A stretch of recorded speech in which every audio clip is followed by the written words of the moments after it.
അല്ല ഗൈസ്, നമ്മുടെ Amazon പ്രൈമിലൂടെ release ചെയ്ത ഒരു സീരീസാണ് ഇൻവിൻസിബിൾ എന്ന സീരീസ്. അപ്പോൾ ഈ സീരീസിൻ്റെ റിവ്യൂ ആയിട്ടാണ് നമ്മൾ നിന്നിട്ടുള്ളത്. എന്തായാലും ഒരു വേറെ ലെവൽ സീരീസാണെന്ന് പറയാം ഈ ഒരു സീരീസ്.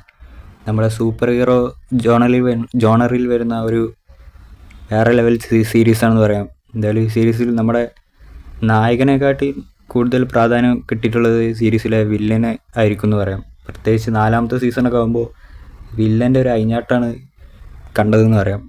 എന്തായാലും ഇതൊരു ആനിമേഷൻ സീരീസ് ആണെങ്കിലും ഒരു ഒരു വൈബ് സാധനമാണെന്ന് പറയാം. ഒരു വയലൻറ്റ് സീരീസാണെന്ന് പറയാം. ഫുള്ള് ചോരക്കളിയാണെന്ന് പറയാം. എന്തായാലും ഒരു വേറെ ലെവൽ സീരീസ് ആയിട്ടാണ് തോന്നിയിട്ടുള്ളതെന്ന് പറയാം. പിന്നെ അതുപോലെ തന്നെ ഈ സീരീസിലെ പ്രധാന ക്യാരക്ടറായിട്ടുള്ള നമ്മുടെ ഇൻവിൻസിബിൾ എന്ന ക്യാരക്ടറും അതുപോലെ തന്നെ ഒമ്നിമാൻ എന്ന ക്യാരക്ടറുമായിട്ടുള്ള ഫസ്റ്റ് സീസണിലെ ഫൈറ്റൊക്കെ വേറെ ലെവലായിരുന്നു എന്ന് പറയാം.